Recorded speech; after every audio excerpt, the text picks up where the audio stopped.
What's up, everyone? Welcome to the morning grind. I'm your host today, TJ Zwarych. Stevie TPFL is still under the weather, and so we are diving in to some NBA action. We got 6 games for Friday, March 8th. I am joined by my guy, Chief Justice Will Priester. How you doing? I'm good, brother. Another day. Love this slate. 6 games. We're going to get in here. We're going to get out of here. We got the $4 mini max tomorrow. Super, that's become one of my favorite contests. I think I've maxed that every time DraftKings just put it on the board. I will be maxing it again today. So I will be, no single entry for me tomorrow, full MME, and I love it. Like when I can get, 150 lineups in for $4 and have 100K up top. I mean, what's not to love? DraftKings, let's keep this going. Yeah, I've been enjoying those contests as well. Fun to dive into 150 max setting, especially when there's 100K up top. I've just been doing the mini maxes on these nights that we don't have it, and then on the nights we got the $4 one. Been going gonna go on MME on that one as well. What's up to the YouTube chat? Hit that like button. Thanks for tuning in. We got a little bit of an early start today, but let's start diving in. We got 6 games. First one on the schedule. We got Charlotte. We got Washington. 228 total in this one. Washington is favored by 2.5 points.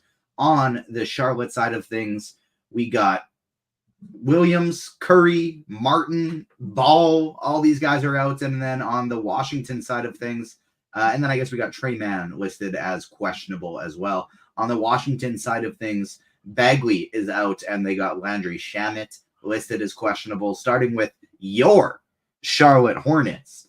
Who do you got interested in on this team? Well, I definitely think if Trey Mann is out, then I think Mitchich is going to become probably a guy that everyone wants to play. Played 29 minutes against Orlando. Has been playing good minutes. And so if Trey Mann is out, I mean, this is a spot against Washington. Washington is still the worst team in the league in terms of defensive efficiency, or at least when I checked yesterday, they still were. They didn't play tonight, so I didn't look at them specifically. But the previous slate or the previous slate, because now we're heading to Friday. But on the Wednesday slate, Washington did play. They were still, pretty awful. So like Charlotte here, if Trey Mann plays, I think he's okay. But if he's out, Mitch is just probably going to be a guy that everybody wants to get into their lineups. You've got Miller at 7K. I think he's just okay in this spot. I don't hate it. I think you play him for some upside. I think you play Bridges for some upside. And Nick Richards, I don't know why. They just continue to not price up Nick Richards. Now, I know his production has somewhat been all over the place, but at these price levels at 5,600 against Washington, I'm in. And then, if Grant Williams is going to play 35 minutes, I like him as well. It's really the spot against Washington, man. I think this is a good spot for these guys.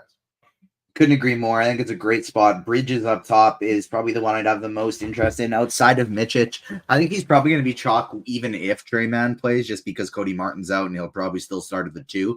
But if Mann's out, he's probably a guy that you just lock in, play in every single one of your lineups.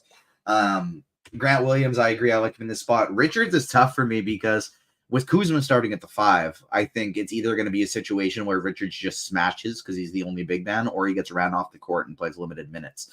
And so I think he's got a very low floor, but a very high ceiling in this one. On the Washington side of things, there's the aforementioned Kyle Kuzma starting at the 5. The Charlotte's weak inside. We know that. And Kuzma at the 5 last game put up 42.25 fantasy points in only 31 minutes. If he pushes that to the higher 30 minutes in this spot, he could be in line for a really big game. Yeah, for sure, man. I couldn't agree more. I mean, I think this game in general, even just on both sides, I mean, this should be a good spot. I know, look, Charlotte's not good. Washington's not good. TJ, I think this is a game stack situation. Let me just put that out there. I think this game in general, super game stack situation on both sides for all players.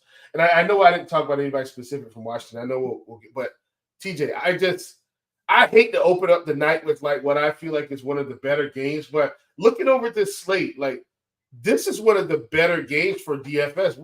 Would you agree?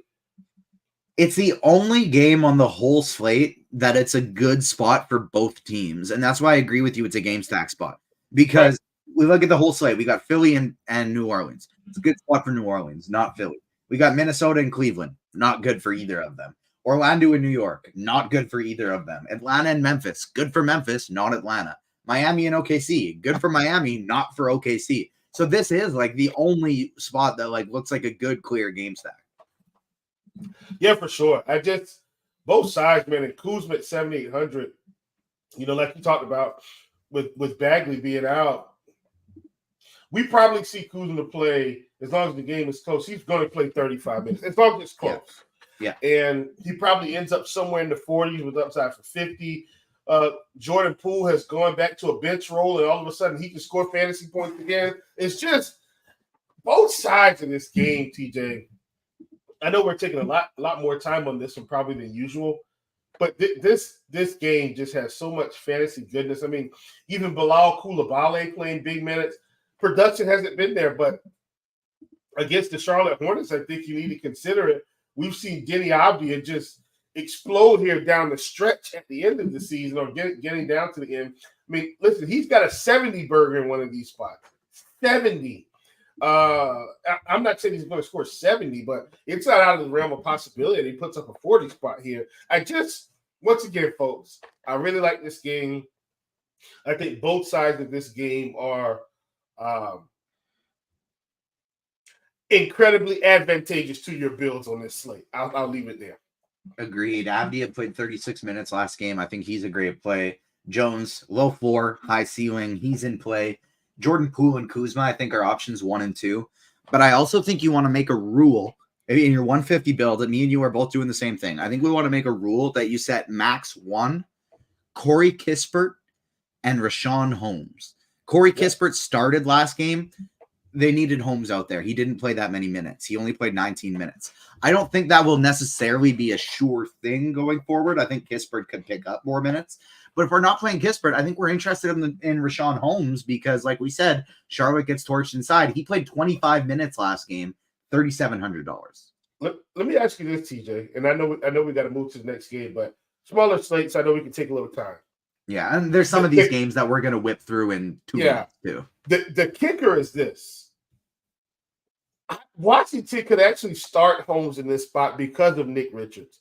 And if that's the case, I'm not saying they will, but if Rashawn Holmes gets to start, we have to assume he's going to play 25 minutes again at least because Nick Richards is going to be – and that changes everything.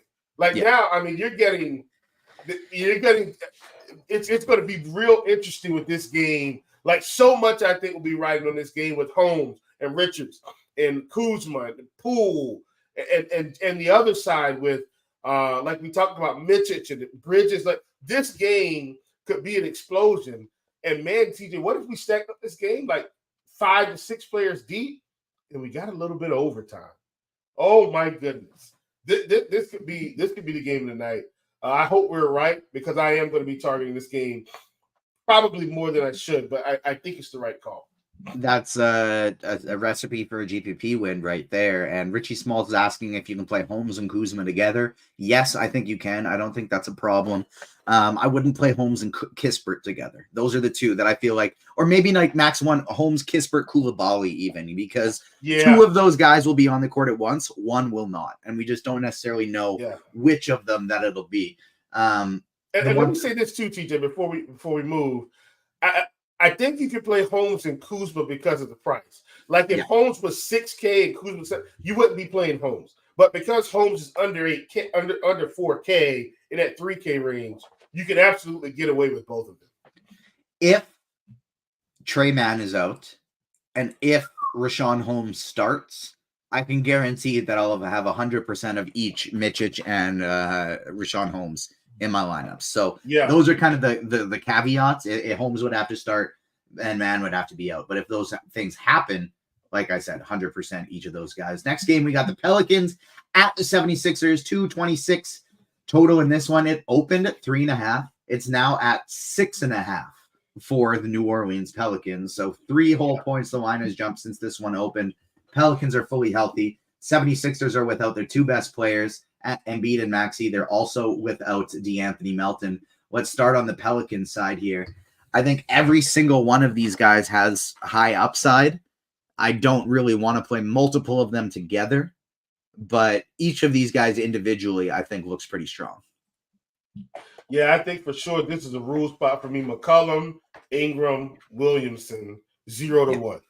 0-1. And I did this the other night when they played. I mean, this might have been last week, but they were playing in a kind of they were playing either the Hawks or they were playing the Pacers.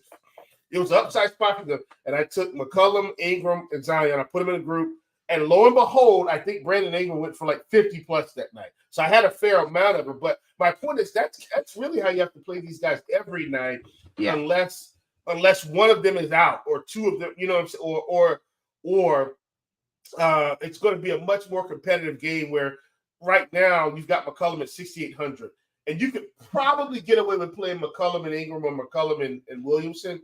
But I'm still going to put them all in the ground. I'm not going to play them all together. And that's how I've been handling the New Orleans Pelicans. And I think that's the right way to do it pretty much all season when they're healthy, because at least one of them, I think, will get there, if not two. But if you have two, I don't think it's going to burn you in a tournament if you only have one. So I think that's the way you approach the Pelicans.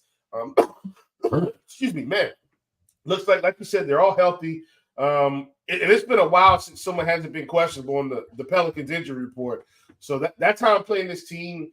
And I'm not really playing anyone else. I'm sticking to the main guys.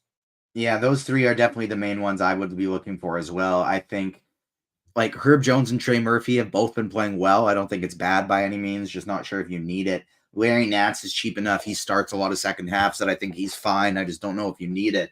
And same if you're playing 150 lineups, I think Alvarado is somebody you can always consider, but probably don't need it. On the Philadelphia side of things, matchup's not great, but we do have these guys still are not priced up enough for their roles. $6,200 Oubre, he's gone up, but Buddy Hield still too cheap. Tobias Harris still has a ceiling at that price. Paul Reed stepped back into the starting lineup after getting benched for a couple games and looked better than ever. And then Cameron Payne, finally, we probably don't have to worry too much about now that he's over 5K with Kyle Lowry back. Yeah, so yeah, that's the thing, man. With Lowry back, I definitely think that affects Payne. Tobias Harris being at 7,700, man, like that scares me, right? Like I played him the other night. Were they playing Brook? No, they were playing Memphis, and I played him the other night. I mean, boy, what a letdown! Just terrible performance by him. And this matchup is more tough. This is a tougher matchup for him at 7,700. I may still get some because I think the projections on him are going to be good because of the situation. And TJ, the one thing we can't predict is how close this game is going to be. Philly is at home. I'm going to give them a little bit more of a competitive edge here. Not that they're going to win the game, but that perhaps it's a little bit more competitive down the stretch. I like Oubre at 6,200, but I don't love it in this spot. So I'm probably honestly going to group Oubre, Buddy Hield, and Tobias Harris together and say 0-1 on them as well in this slate, TJ, just in case. I don't think all of them get there. One of them could. And then I may even group Lowry, Payne, and Paul Reed and just say 0-1 on that. I think that's how I'm going to play it. At least as we're talking through right now, first look, I think I group the main guys and group the secondary guys, and I only want one if they show up. I think Payne will be an X button for me, and then I'm going to include Kyle Lowry in that same Oubre Harris group. Maybe just set a rule that I only want to play a max of 176er, and then I don't have to worry about all the rest of that because I just can't see this game being all that high scoring. Next one, we got the Minnesota Timberwolves at the Cleveland Cavaliers. Speaking of games that will be not so high scoring, 210 total in this one only. And that's very accurate with these two teams. Very accurate. Two great defensive teams. Minnesota is going to be on the second half of a back-to-back. Karl Anthony Towns already going to be ruled out because he tore his meniscus. The Minnesota thing is going to be interesting because Anthony Edwards hurt his ankle in that game. He left twice at two different parts in the game, came back both times, ended up having 44 points in the game-winning block. So what did we say about Anthony Edwards, by the way? He does this every game. He's made of rubber. Like So he gets hurt, and then it's like, yeah, I'm fine. 10 minutes later. And so I had a lot of Anthony Edwards today. I was happy about that outcome, but I could very well see him sitting in this spot. If he does, that would be, I think, the only way I have a ton of interest in Minnesota here. They've been priced up for the Towns situation to the point that if Edwards is in, I think Gobert would be the only one I'd take a shot on here. Yeah, listen, I've played probably more Rudy Gobert than like the field as an example, because he's been in this mid-7, low-7, weird 7K range all season. And TJ, he's been crushing, like secretly, even with Karl Anthony Towns playing, putting up 40s and 50s at least once or twice a week, right? And nobody plays him. They just let him sit there. So I've been taking him and taking some shots on him. Now, FanDuel, he's been a little bit more expensive. I just got to think Ant plays. Like, he doesn't want to sit. He wants to get out there and do it for his team. At 9K, I think he will just be okay. I think I'm still in the Kyle Anderson at 5,200 because I know about his upside, but he's not going to be a primary for me. I won't have too much. Like, I'll probably have a reasonable amount compared to the field, but I don't think I'm going to be over the field on Anderson. If anyone, I may have been over the field on Naz Reid, but now he's 5,900. So, it's really a price thing and how I think, today's going to go. So there you have it. Yeah, couldn't agree more on that one. Gobert, only one I think I'd consider. If Edwards is out, you can start looking at the Nickeil Alexander Walkers and et cetera. But like I said, these guys have kind of all been priced up, and it's a tough matchup. On the other side of things, Cleveland's without Donovan Mitchell. They're without Evan Mobley. They're without Max Strus. So as tough of a matchup as this is, Jared Allen, Darius Garland, Karis LeVert, these guys are probably all still going to project fairly well. If Niang is back in the starting lineup, he'll probably project pretty well. And same with Dean Wade, although I don't ever want to play Dean Wade. I'm very happy. I was heavily underweight on him the other night. Yeah, and see, that's the thing too, TJ. Like, this isn't the Atlanta Hawks they're facing today. This is the Minnesota Timberwolves. So I'm really not thrilled about anyone. Like you said, they're probably still going to project well. I will still have some, but I won't be overboard. Now, the other night, I was, I guess, slightly overboard on some of them. Didn't really work out. What saved me was I had 100% campaign and 50% Oubre. So that saved me. Like those guys put up really nice scores, but the Cleveland guys pretty much all let me down outside of Allen. I had a ton of Allen as well. I think I had 45% Allen. Neither here nor there. My point today is this isn't the same matchup. I'm not expecting them. I'm not expecting hardly any of these guys to hit real upside. Not even Jared Allen. So, and I know Allen is playing by himself, but facing Gobert is going to be a much tougher task than what he faced in Atlanta. So I may have some Allen, but I'm going to temper my expectations and really try to limit my Cleveland exposure to with the field or maybe slightly below here. I like it. This is like, these are that last $4 100K to first contest night was so frustrating for me. When I'm wrong and I lose money, great, fine. I don't care. On to the next day. When I'm right and lose money, damn, is that a frustrating thing? Oh, yeah. When you I'm looking at this stuff and I'm seeing that's the worst. Delano Banton finished with 15, 5, and 5, some defensive stats. I had 40 or 35% of him at under 10% owned. There's so many other guys that I was heavily overweight on. I'm heavily overweight on Niang. I'm heavily overweight on Şengün. I made $98 back of the 600 somehow. And I'm looking at this thinking ooh, I might have a chance to ship something. I made 20% ROI back. It was ridiculous. Yeah, I had no Şengün the other night. 0. And I was okay with that. You know how I am. I play aggressively in tournaments. I take massive stands, and I was okay with that. But when I looked and I saw Şengün had 60-something fantasy points, I did the slow computer close, Jeff. I said, yep, my night's over. Close it. And I was good to go because I knew that was a decision I made. The other thing is I had tons, a lot more in the field of Paolo Banchero. That was my play of the day. I mean, I think he had 50 plus or somewhere around there. But I looked at the builds and I'm like, didn't have enough of him. Didn't have enough of him. Well, here we go. So, you get some spots right. But it was one of those days where you had to nail it to win. And so whoever won that day, like, seriously, congratulations to you, man. You had to put together a really nice lineup to ship that thing. Yeah. Orlando Magic, New York Knicks, another small total, 211. Knicks are favored by 1.5. Hear me out. X. Done. This whole game.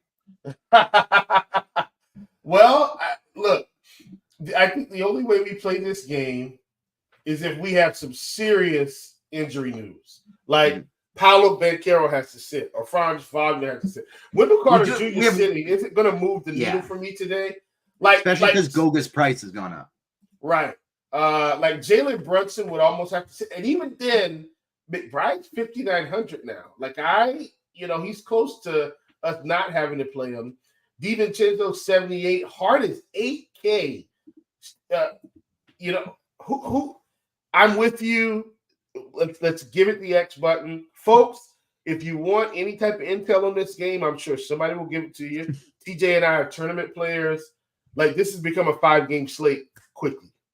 And here's what I'll say. I think Franz Wagner at 7,300 is in play. On the Knicks side of thing, I think you could include Hart, DiVincenzo, and McBride in your pool. I can't play Hart at 8K. I don't care if he's been putting up 50s. Yeah. Like, this game isn't going to be like some of these other ones. You can keep it in the pool, but set a rule of max 1. Set a rule of max 1 if you're doing this. You're not playing any more than one Knick or one Magic player. Yeah, you know what, TJ? That's the way to do it. You put in Paolo, you put in the main guys. Paolo, Franz, Brunson, Hart, maybe DiVincenzo. 0 to 1. Yeah. And that's the way you play it, I think. I'm with you. And no more than 5% of each of them, but if one of them hit a ceiling, you got access to them. We got the Hawks, we got the Grizzlies, 215 total in this one. Hawks are favored by 2.5. They're still without Trae Young. They're without Onyeka Okongwu, and they're also without Jalen Johnson in this one. On the Memphis side of things, they're healthy-ish compared to how they usually are, except we got Zaire Williams out. We got Gigi Jackson listed as questionable, and Luke Kennard is listed as doubtful in this one. So we may get the return of Jordan Goodwin in our lives. But starting with Atlanta, who do you have interest in here? I think DeJounte at 9,200 without Trae is still absolutely in play. But without Jalen Johnson, I think that opens a lot up for the Bays, the Capellas, and the Hunters. Yeah, and I had tons of Sadiq Bey the other night, which is another thing, TJ, like we talked about. You get so much, like I had so much Sadiq Bey versus the field. I think Sadiq Bey came at 2 to 4% owned, and I know I had 20%. So I'm sitting there like, oh man, late, and it's getting late, and I'm looking at all those little lineups, and I see all that with all that player time remaining, and I'm starting to push a little. I'm like, oh, and then I just start to fall, crash and burn. I'm like, what is happening? But yeah, DeJounte Murray, I've been continuing to play DeJounte with Trae out. And I think because of the price adjustment, people have just not wanted to play him. And I know he didn't really hit ceiling the other night, but he's got 50, 60 point upside right now at this particular price point. So when the opportunities present themselves, he's going in the pool. We talked about Sadiq Bey. Listen, folks, Sadiq Bey at 5,700, no Jalen Johnson. We saw the other night he almost put a 40 spot. That was against Cleveland, folks. Yes, that was against the Cleveland Cavaliers. Put up 35 against the Knicks, 30 against Brooklyn. I'm really excited about Sadiq Bey here with no Jalen. Like, this is really going to open it up for him. Same thing for DeAndre Hunter. Like, Hunter should pick up extra minutes, so this should help him as well. Even a guy like, you talked about Clint Capella. I'm wondering if Bruno Fernando is going to get a solidified 25 minutes here. I think Fernando's in play, even though he's at center. Maybe I put him at the utility spot because the game's at 8 o'clock. But bottom line, I think Fernando's a good play here from the Atlanta Hawks. Yeah, I don't mind that call one bit. And then on the Memphis side of things, I think Jaren Jackson Jr. is probably my favorite play on the slate, at least outside of Charlotte and Washington. I've never seen so many out tags for one team in a season. Like there have been nights, TJ, where if you just go to the utility spot, all you see were red outs for this team. And boy, has it been a struggle for them. I'm with you. Jordan Goodwin, if he's back in our lives playing 30 plus minutes, I will be playing him. You talked about Luke Kennard probably going to sit in this game or may sit in this game. Vince Williams at 6,900, like playing the Hawks. I think he's just okay. I'm not thrilled about Vince Williams. I'm not thrilled about Santi Aldama. I'm not thrilled about these guys, especially with Jaren Jackson back. I'm not thrilled about Trey Jamison. I'm not thrilled about Lamar Stevens. Why am I saying I'm not thrilled? Because this team is bad. But, TJ, they're playing the Atlanta Hawks, and sometimes the Atlanta Hawks can unlock upside for anyone. So I think I'm with you. I'll have Jaren Jackson and Vince Williams maybe in their own group, and I'll kind of put everybody up to the group, and I'll probably say 0-1. Like I don't want to play too many Memphis guys together, but I don't mind playing some of them separately to catch some upside. So a couple guys I want to throw out there. I do actually love Vince Williams tonight as well. He's been playing when Goodwin's their only healthy point guard. They have Vince Williams playing a lot of point guard, and so I feel like that adds a lot of extra upside to him from the assist standpoint. Aldama will be the one that I'm most cold on, but especially if we see Gigi Jackson out, load up on Jake LaRivia. Jake LaRivia has been playing big minutes lately. And by big minutes, I mean 29 in 2 games ago, 32 last game, 42.25 and 35 fantasy points in those games.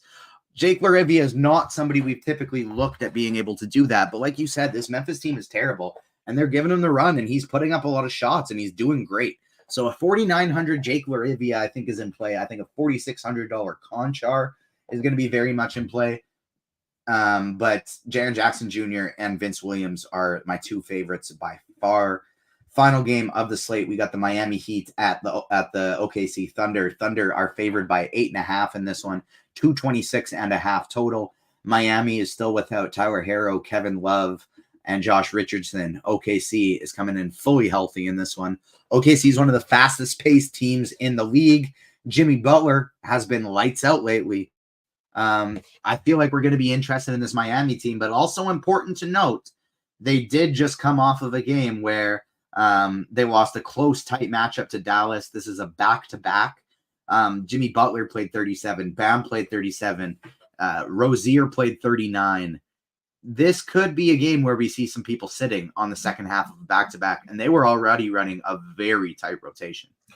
Yeah, and if not sitting, because they were on the road, right, for this Dallas game. I think were they on the road? So they're not going from Dallas to OKC in this one. So they're not traveling as far, and I'll give them that. Like the game ended, probably about 10 o'clock our time, or 10 o'clock my time, around 9 o'clock your time, TJ, roughly. So they'll probably get into OKC, I would say, before 12 o'clock. If they leave right now, I think they'll make it before 12. I don't think it's a 2-hour flight to get there. So they'll be able to get some rest. They'll get up for shoot around, but the fact still remains they're on a back-to-back, and they're facing a really good team in OKC here. So maybe we'll see where their legs are. But I still want to play some Jimmy Butler. If he's going to suit up at 8,200, man, he's been playing fantastic. So he's a guy I'll consider. Bam Adebayo is a guy I would consider here as well. Bam hasn't been putting up the numbers as much with Jimmy Butler back and playing well, but against OKC, a team that doesn't rebound the ball well, Bam could have some upside possibly in terms of overall production. So, I think Miami's okay. They're not at the top of my list. In my opinion, I still think Atlanta's ahead of Miami today in terms of what I want to do tournament-wise. Mm-hmm. I actually still think Minnesota's ahead of Miami today.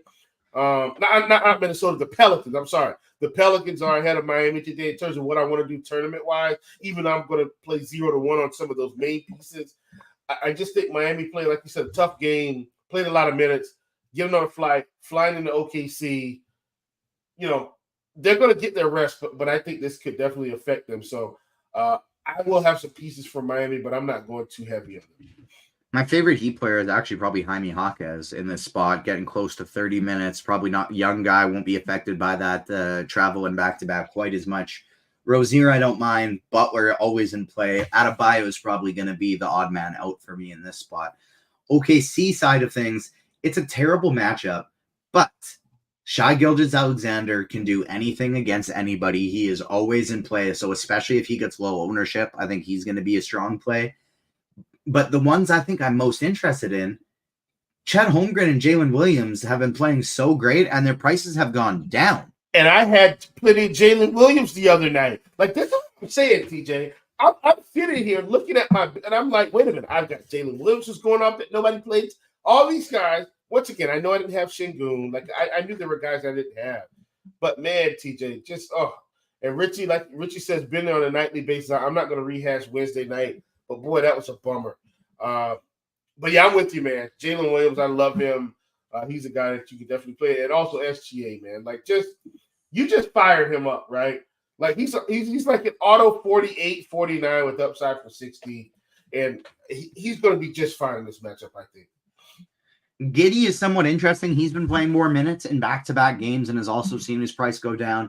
But SGA, Chet, and Jalen Williams are definitely the guys I'm most interested in. Chet's price just went down $700 after a 50-point game. So I totally recognize it's a tough because they're facing matchup. Miami, they're using the dynamic pricing.